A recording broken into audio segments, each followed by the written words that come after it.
It's a blessing to be with you this morning. I'm very thankful for the opportunity to study with you from the Word of God and getting to greet so many of you before services. There's a few of you I wasn't able to catch. You are in my crosshairs. So if you have a personal bubble, you better run when they say amen. I'm kidding. Stand still and deal with it. It's just great. I haven't gone back to the records to look to find the first time I come to Pampa to work, but I can tell you it was a long time ago.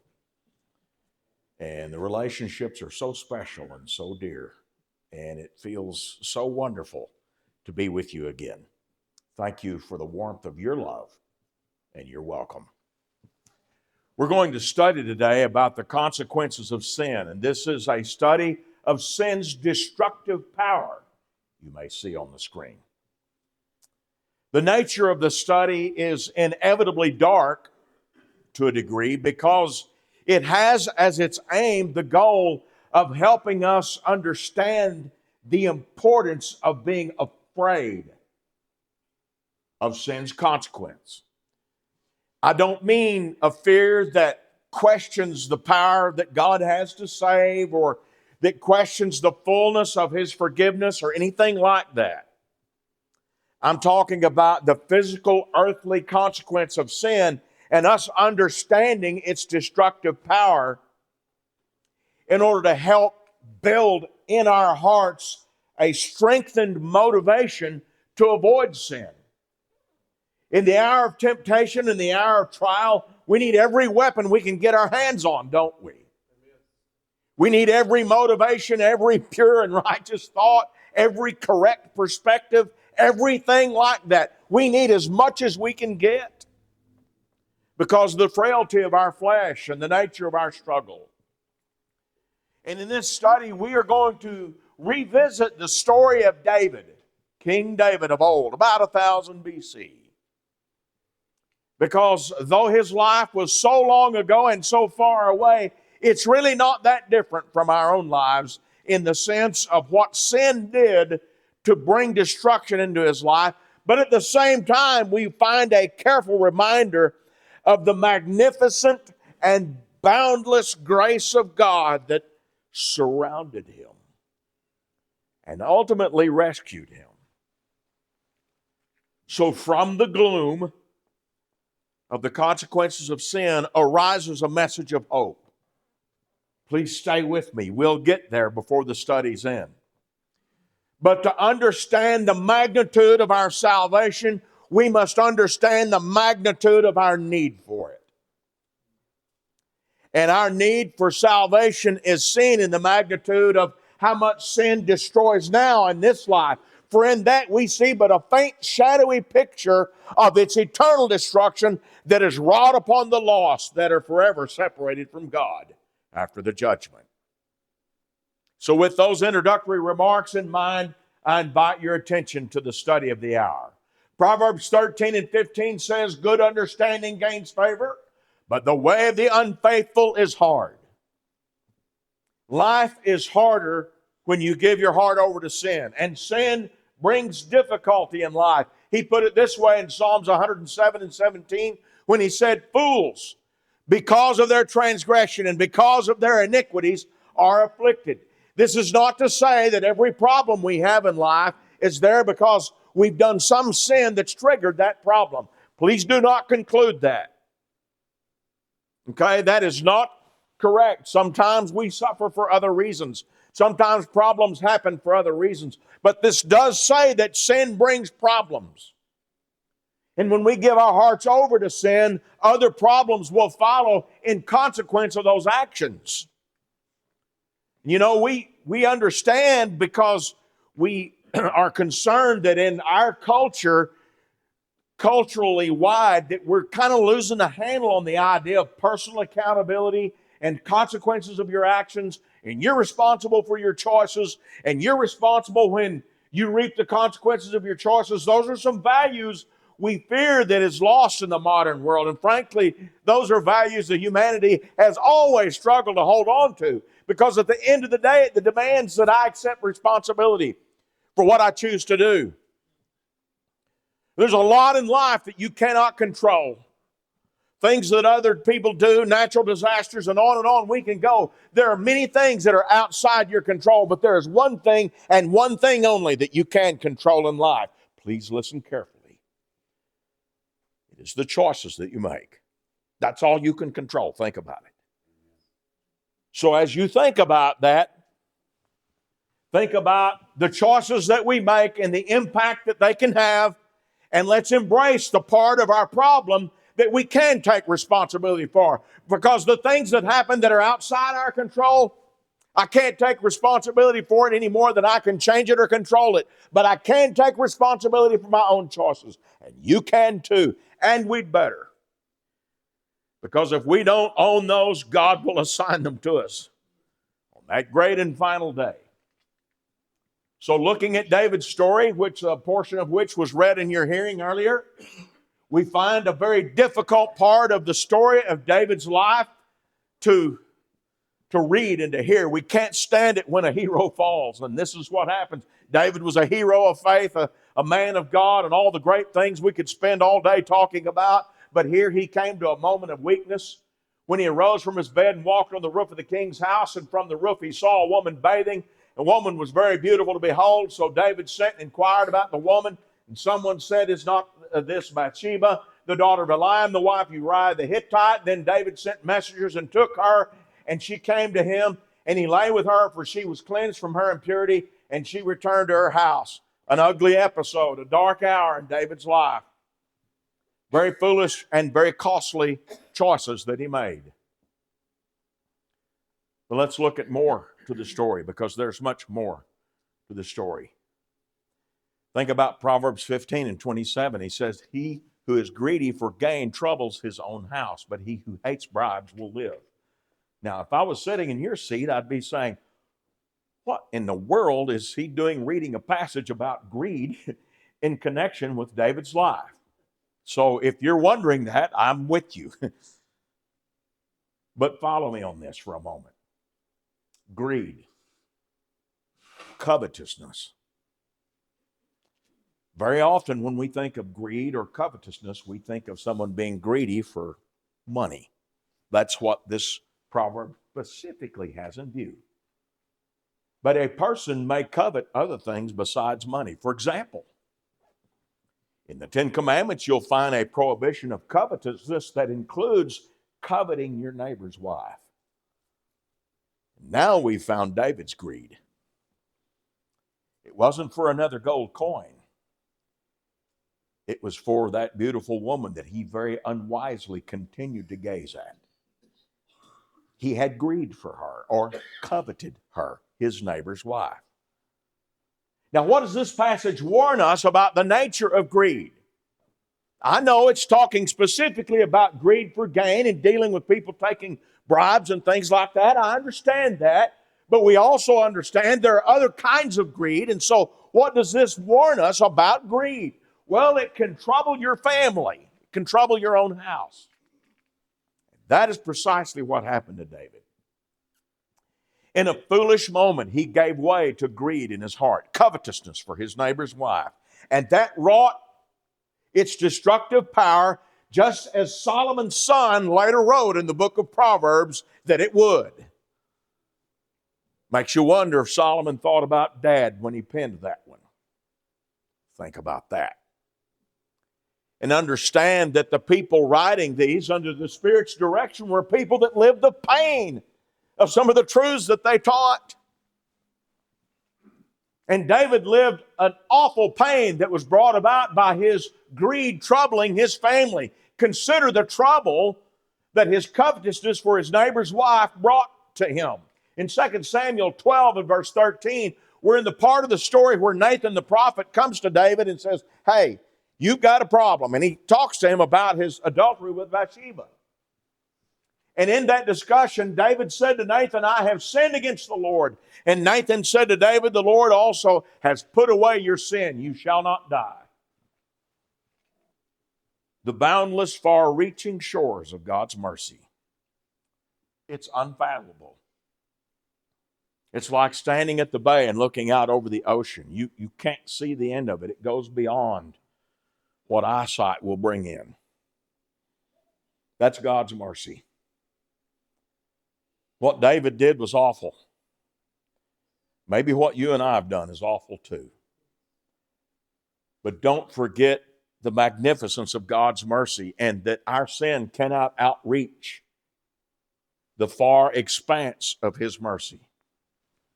And in mercy, upon David's confession of his sin and embracing of his personal responsibility and his guilt, God led Nathan the prophet to say, David, I forgive you. You know, in the wake of that, David wrote a song. And that song is Psalms 51. Let's look at the first 3 verses. Have mercy upon me, O God, according to your loving kindness, according to the multitude of your tender mercies. Blot out my transgressions. Wash me thoroughly from my iniquity and cleanse me from my sin. For I acknowledge my transgression and my sin is always before me. The scribal notation at the top of this song says David wrote this after Nathan had confronted him with his sin. And as you read the message of the song in Psalms 51 in its entirety, it's evident that that's the point in David's life at which this song came along. One time years ago, some brethren were visiting about our prayers in the assembly, and one guy said, you know, we're always praying for forgiveness of sin. And he voiced that he thought that was kind of ridiculous. He said somebody early in the service prayed for forgiveness of sin, and then later they repeat it, and later then we get around the table, we have 2 or 3 prayers there, and it's repeated. And he said, what, do we not have confidence that God has forgiven us, so we keep asking Him again? Well, I thought it was valid to encourage us to make sure we trust God's promise to forgive. But my reaction to that was the same as several of the other brethren. I'm not sure we can ask often enough. Maybe it's not because God needs to hear it. Maybe it's because I need to say it. Think about that. Now let's look at David after Nathan the prophet had said, God has forgiven you. David said, have mercy, blot out, wash, cleanse 4 times. In 3 verses, he said, forgive me of what God said He had already forgiven. Now, why would David do that? Did David not trust God's promise to forgive? The Spirit inspired David to pen these words. I think David knew what he was saying. The Scriptures teach us that God is near the broken and contrite heart. And in this quest for mercy here, David is just showing the brokenness and the contrition of his heart. That's always proper before God. So when we look at the vast expanse of God's mercy and our conscience pierces us to continue to ask for God's mercy, don't worry that that's a reflection of a weakness in your faith. Understand that's an appropriate feeling of us coming before God and voicing, acknowledging to Him we need His mercy and we want His mercy. We want to be forgiven. And so that's part of what we see in David's response to this. But notice what else Nathan said. 2 Samuel 12, in this same spiel that we're talking about, verse 10 through 12, now therefore the sword shall never depart from your house, because you have despised me and have taken the wife of Uriah the Hittite to be your wife. Thus says the Lord, behold, I will raise up adversity against you from your own house, and I will take your wives from before your eyes and give them to your neighbor, and he shall lie with your wives in the sight of this sun. For you did it secretly, but I will do this thing before all Israel, before the sun. Now, this is in part of the spiel where David acknowledged his sin and Nathan said, you're forgiven. So I want us to understand something. This is not God directing Nathan, tell him he's forgiven, but I'm going to gouge him anyway. Sometimes we, in a brokenness, think of forgiveness like that. I forgive you, but there's going to be a price to pay. We all want justice until it's our turn. Then all of a sudden we really like mercy.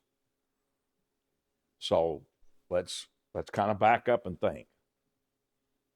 Nathan is not warning David about a divine retribution that would follow divine forgiveness. He's warning David of natural consequences of his sin. Because David had done this thing, violence would come upon his house, and his family life would be defined by violence. You say, well, but was he violent with Bathsheba? There's questions about her willingness in this matter, and if there's anything in the text that locks that down, I really don't know. The tenor of the story, it feels to me like she willingly participated in that sin. It's not described as something that he forced upon her against her will, but he was violent in the orders that he gave to have her husband killed. And the reason he did that is because he tried getting him drunk to get him to be with his wife so people would think that was Uriah's child and not his child. You know, there was violence in what David did. No matter how much of a willing participant Bathsheba was in this particular sin, David committed a lot of different sins besides the adultery here. He had lied. You know, he promoted a deception. There's getting Uriah drunk. There's turning on a faithful friend and soldier. There's having him deliberately killed in battle. There's a lot going on here that David did. And I think a lot of us have heard the old saying, your chickens come home to roost. That means you reap what you sow, in case you haven't heard that expression. And David's done all this stuff, and so now he's sought God's mercy and said, I've sinned. And he sings this beautiful song pleading for forgiveness. And okay, you can be forgiven, but consequences still happen. Okay, I'm sorry I dropped the pen, but the pen still falls to the earth. It still falls. The fact that I regret letting go of it, pretend it was a precious something made of glass that would break. Well, I regret letting go of it, but it still falls and it still breaks. There's still consequences that follow. And that's what Nathan is warning David about. You're going to have adversity in your own house. Somebody's going to take your wives in front of everybody. This is going to get bad.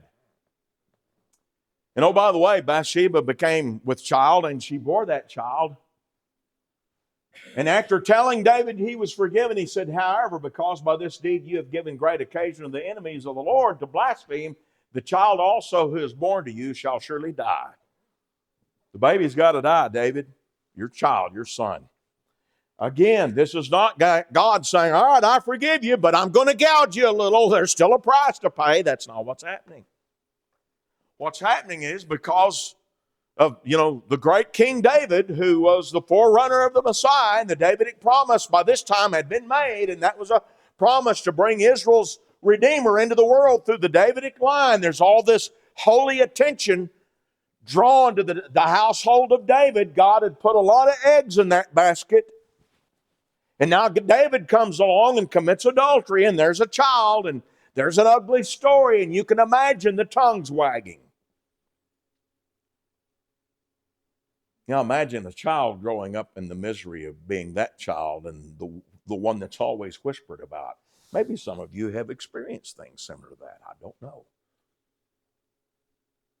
But God says, as long as this child is here, this is a constant reminder to the enemies of God to draw all this negative attention. So to deal with that, one thing that was a consequence of what happened was that child needed to die.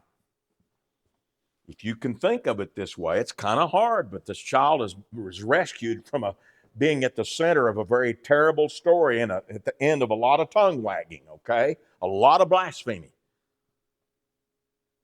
And that's got to happen, David, in order to shut this talk down and move forward with God's plan to bring the Messiah into the world and restore David's household and his throne. There's a lot of good things that's going to follow, and it's going to take difficult consequences to help bring those things about. And one of them is the loss of a child. You talk to anybody that's lost a child, and they might tell you that's the hardest thing they've ever endured. It's a bitter, bitter thing. But the bitterness was not done. David had a son named Amnon and a daughter named Tamar by different mothers, so you've got half-brother and half-sister here. And Amnon had a hankering for his half-sister. That Seems bizarre to us. But unfortunately, in this sin-broken world, this kind of thing happens, and it's about to happen in David's household. He had a hankering for her, and so with, if we can call it assistance, with the assistance of an associate, he sets about on a plot to take her. It says, when she had brought them to him to eat, he took hold of her and said to her, "Come lie with me, my sister." But she answered him, "No, my brother, do not force me, for no such thing should be done in Israel. Do not do this disgraceful thing. And where could I take my shame? And as for you, you would be like one of the fools in Israel. Now, therefore, please speak to the king, for he will not withhold me from you." However, he would not heed her voice, and being stronger than she, he forced her and lay with her. Ugly story. Just when we thought it couldn't get any uglier in chapter 11, here we are in chapter 13. Now I'm going to pose a question. Through Nathan the prophet, God had warned David, violence is coming into your household, buddy. Okay, so this is part of the consequence of David's action. So let's bring this into focus a little bit. Let me put it like this. Where would David's son Amnon get the idea that if you saw a woman and thought she was pretty, you just sinned for her? Well, I don't know, maybe dad? Now, the narrative with Bathsheba doesn't necessarily affirm that that was a forced situation, but here there's no doubt. You know, that's what happens is problems aren't solutions. Problems are problems, and problems tend to get worse and bigger as they fester. And what's David going to do? Well, the law was pretty clear. There were certain circumstances under which someone who had taken a woman by force was to be put to death, Deuteronomy 22 and 25. That wasn't necessarily always the case, but a lot of times, depending on a variety of circumstances, it's beyond this study. Suffice to say that Amnon was really in trouble here. And it could be that the right thing to have happened here would have been resulting in him receiving the death penalty for what he had done. Well, who's in charge of making sure that all happens? In Deuteronomy 17, God had foretold there in the law that you shall surely set a king over you, whom the Lord your God chooses from among your brethren. So he says, you're going to want a king, and someday you're going to have a king. And that came to fruition in 1 Samuel 8 under the work of Samuel the prophet, when Israel came to him and said, look, you're old, and your sons do not walk in your ways. Now make us a king to judge us like all the nations. They understood the function of a monarch. That monarch, that king, was in charge of judgment. They had to make sure the court cases happened in the country the way they were supposed to happen. Now, there were laws in Moses' law that told them how to litigate those court cases. To make a long story short, they had to have just judgment and not show partiality, as he said in Deuteronomy 16, verse 18 and 19. And so, being Israel's king, it's David's responsibility to make sure that when there's a legal case that comes up, that the proper legal system prescribed in Moses' law is carried out, and there's just and fair judgment without partiality. Well, from the perspective of the father of the son, you can imagine a guy saying, boy, it'd really be nice if they didn't kill my son. Maybe I could get a chance to, reform him. From the perspective of the father of the daughter, you can understand, I have no problem with the death penalty. Right? So how's David going to handle that and be impartial? He's got a problem on his hands. Well, you would appoint others to take care of this and bring impartial voices in. And there was a lot of information in the law that talked about the right number of witnesses and the right circumstances and all. There was a plan in place. And it was David's job as the king to step up to the plate and say, all right, guys, this thing has happened and we got to make sure it's tried properly. Now, how's he going to do that with any credibility when he just did what he did with Bathsheba? Oh, this thing happened. It's got to go to court. We may have the death penalty here. Imagine the detractors and the critics. Oh, death penalty. You mean like what you should have got for committing adultery with Bathsheba? That death penalty? David's between a rock and a hard place. And he has a heavy duty on his hands. But because of his own sin, he's compromised his ability to lead and to rule Israel with integrity. So what's he going to do? Well, what did he do? The Bible says 2 Samuel 13 and 21, when King David heard all these things, he was very angry. What he did was he got mad. End of story.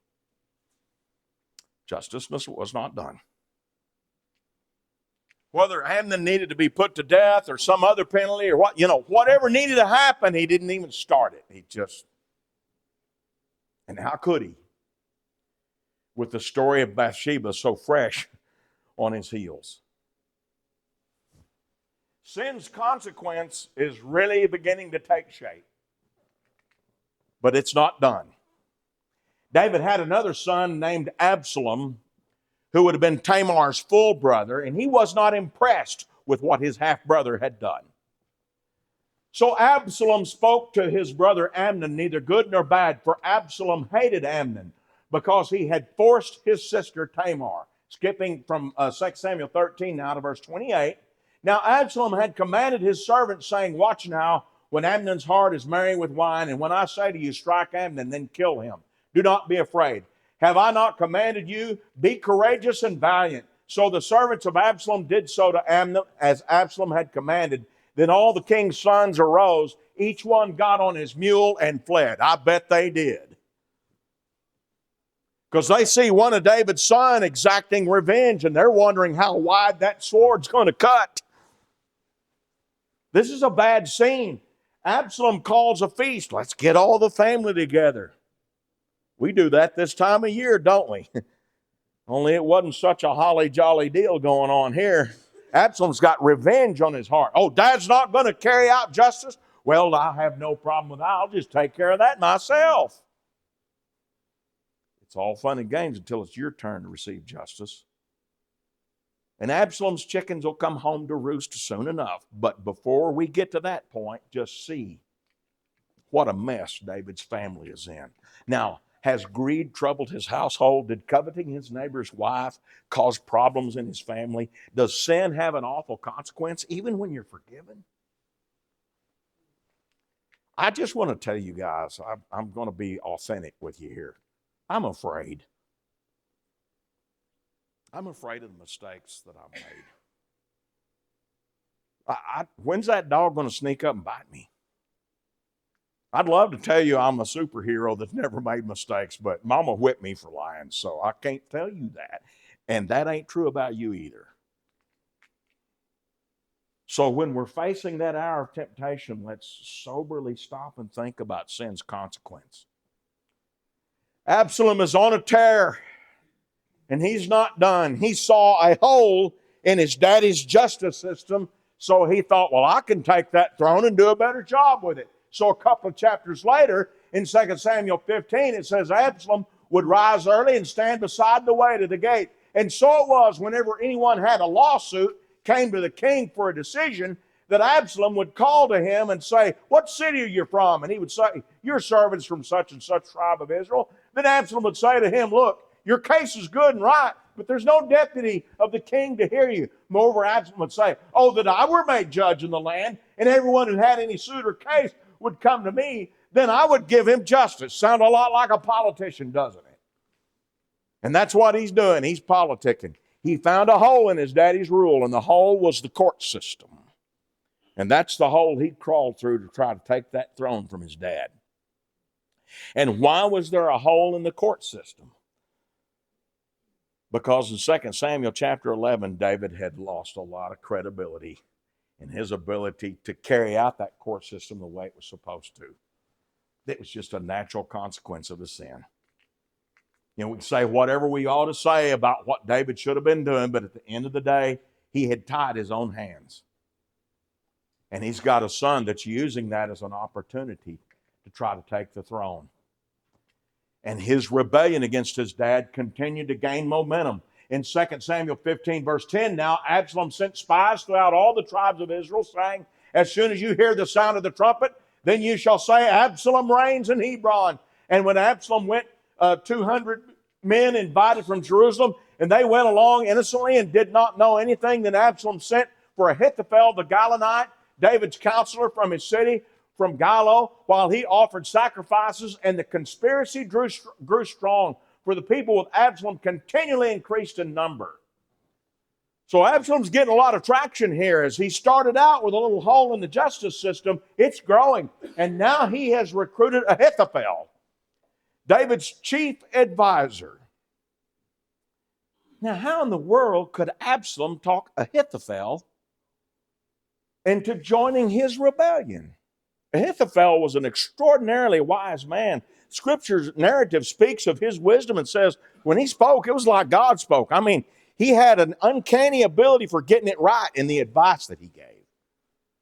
So how do you get a guy that sharp to join a rebellion against the king that's anointed by God? Well, let's keep following the story. As Absalom's got Ahithophel as his advisor now, Absalom in 2 Samuel 16, 20 through 23, Absalom said to Ahithophel, give advice as to what we should do. And Ahithophel said to Absalom, go to your father's concubines, whom he has left to keep the house, and all Israel will hear that you are abhorred by your father. Then the hands of all those who are with you will be strong. So they pitched a tent for Absalom on top of the house, and Absalom went into his father's concubines in the sight of all Israel. Now the advice of Ahithophel, which he gave in those days, was as if one inquired at the oracle of God. So the advice that Ahithophel gave Absalom to secure his hold on power was savage. Take all your dad's concubines and make sure everybody knows what you're doing. Now, why would David's top advisor give advice like that? Because Ahithophel was Bathsheba's grandpa. I love looking at the look on people's faces when we unpeel that part of the story. You know, all those genealogies that you've got in the Kings and the Chronicles and Samuel, it's all these long, hard to pronounce names, and you're like, why is that in there? They have their purposes. And when you dig through those genealogies, one thing you learn is Ahithophel's granddaughter is the one that David committed adultery with, and her husband is dead, and her baby is dead. Wonder if Grandpa had revenge on his mind. The chickens are coming home to roost. God forgave David, but sin, sometimes it just wreaks treachery. Coveting your neighbor's wife will destroy your family. And it's eating David's family from the inside out like a terrible cancer. Well, Absalom took that advice, but there was other advice from Ahithophel he did not take. And because of that, he began to lose his hold on power and eventually lost the battle. And when Ahithophel saw what was coming, it says 2 Samuel 17-23, when Ahithophel saw that his advice was not followed, he saddled a donkey, arose and went home to his house, to his city. Then he put his household in order and hanged himself and died. And he was buried in his father's tomb. Sin's blade just keeps on cutting. But Absalom in his rebellion had his forces arrayed against David. And when Absalom lost the battle, he also lost his life. 2 Samuel 18. David didn't want Absalom to be killed. That's his son. So Joab said, I cannot linger with you. He took 3 spears in his hands and thrust them through Absalom's heart while he was still alive in the midst of the terebinth tree. Dude had long hair. He's traveling along in battle. He gets his hair hung in a tree, and he's hung there defenseless. And so Joab, one of David's generals, like, I'm going to kill him. Everybody's all about revenge and justice. Absalom was. Now it's his turn. He's going to die the way he had his brother killed. And 10 young men who bore Joab's armor surrounded Absalom and struck him and killed him. That's an ugly, gruesome scene. Verse 33, then the king was deeply moved and went up to the chamber over the gate and wept. As he went, he said thus, oh, my son Absalom, my son Absalom, if only I had died in your place. Oh, Absalom, my son, my son. This is not just a father that's sad that his son died. This is a father that the prophet of God had warned, because you've done this, this has set things in motion. Violence is coming to your household, and you got someone in your household that's going to rebel against you, and it's going to get ugly. So when this all happens, David knows this is all the natural consequences of my adultery with Bathsheba. No wonder he wept. No wonder he wanted to die in Absalom's place. But alas, with the sin stained, though forgiven, David could not be the perfect sacrifice for Absalom's sin. That would have to come through the Savior that would follow in David's family line many, many years later. Only Christ could die for Absalom. But he did. And he died for you. Because with people, sometimes it gets ugly. And God, loving us, knows how badly we need a Savior. And so there's hope that there's help. But review the consequence. Think about this. David commits adultery. And because of that, the cause of God is being blasphemed and the child must die. And because of that, a son gets the bright idea to do something a little bit like what Dad did, only worse. And so because of that, there's a judicial failure in David's reign. And because of that, one son murders another son in an effort to exact justice. And because of that, that son continues to grow in his rebellion against his father. And because of that, David's advisor betrays him. And oh, by the way, that's motivated by David's adultery, because that advisor was Bathsheba's grandpa. And because of that, he says, go take your dad's concubines. How embarrassing and humiliating must that have been? And because of that, David's son died, but also his new wife's grandpa killed himself. So let's get back on the roof. How pretty is she now? Sin looks enticing for a reason, whether it's what David went through or some sin that's totally different. It looks enticing for a reason, but sin is a liar. It promises pleasure, but it always brings pain. And truly, the way of the transgressor is hard. So how pretty is she now, King David? Well, don't you know he choked on the bile of regret time and time again after committing that sin, and wished so much he wished he could undo what he had done. I felt that way. I bet you have too. Oh, I know maybe we didn't do what David did in the Bathsheba story, but we've done our stuff that we've done. And we've got good reason to regret it. Now let's add to the picture. You've got this new wife named Bathsheba. You was all about having her as your wife. Because of you, her former husband is dead, her baby is dead, now her grandpa is dead. How do you come home to that and make that marriage work? Prop the palace door open and say, ta-da, I'm home, dear. Aren't you glad that I'm a blessing in your life? I don't know what it was like when everybody pushed the chicken around on their plate at that supper table, but I got a feeling it took time to settle that stuff down.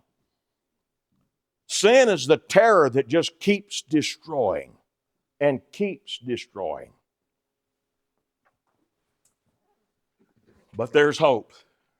And that hope is found in David's response. Psalms 38, beginning at verse 1, Lord, do not rebuke me in your wrath, nor chasten me in your hot displeasure, for your arrows pierce deeply. Your hand presses me down. There's no soundness in my flesh because of your anger, nor any health in my bones because of my sin. For my iniquities have gone over my head like a heavy burden. They are too heavy for me. My wounds are foul and festering because of my foolishness. I am troubled. I am bowed down greatly. I go mourning all the day long, for my loins are full of inflammation, and there is no soundness in my flesh. I'm feeble and severely broken. I groan because of the turmoil of my heart. This is David describing his guilt. He felt physically sick and ruined because of his guilt. So when we have those feelings of regret and all that we've talked about, understand a good man of God that was a man after God's own heart also struggled with those feelings That tells us there's a way out of this darkness into the light, and that way is Jesus. David couldn't die for Absalom's sin or anybody else's, but Jesus can, and he did. There's hope. And that process of regret and sorrow can be attached to that road of hope that brings us out of that darkness. In Psalms 41 and verse 4, David lamented, I said, Lord, be merciful to me, heal my soul, for I have sinned against you. Keep asking. Keep asking for God's mercy and for His help. It will help you. And it will show a contrite heart. Psalms 32, verse 3 through 5, when I kept silent, my bones grew old through my groaning all the day long. For day and night your hand was heavy upon me. My vitality was turned into the drought of summer. Selah. I acknowledged my sin to you. My iniquity I have not hidden. I said, I will confess my transgression to the Lord, and you forgave the iniquity of my sin. Well, that sounds a lot like what David's going through when Nathan the prophet came to him. Up to that time, inside, secretly in his heart, that sin, that guilt was gnawing at him. And Nathan tells the story about the guy taking the sheep and all that you can read about later if you'd like. And it pierces David's heart, and that's when the floodgates open, and David says, I've sinned. And Nathan said, and He forgives you. The sweetness of forgiveness. Well, but there's all that tragedy that followed his sin. I know. Listen, David wrote a lot of songs, and another song he wrote was a song of victory about the grand and measureless blessings that God had brought upon him. The glory of his reign, the success, and the glory of God brought about in his life. And he wrote that song near the end of his life. And in that song, he talked about the episode with Bathsheba in all of its bitterness.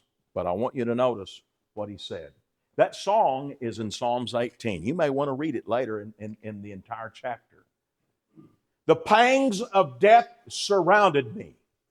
The floods of ungodliness made me afraid. The sorrows of Sheol surrounded me.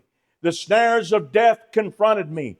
In my distress, I called upon the Lord and cried out to my God. He heard my voice from His temple, and my cry came before Him, even to His ears.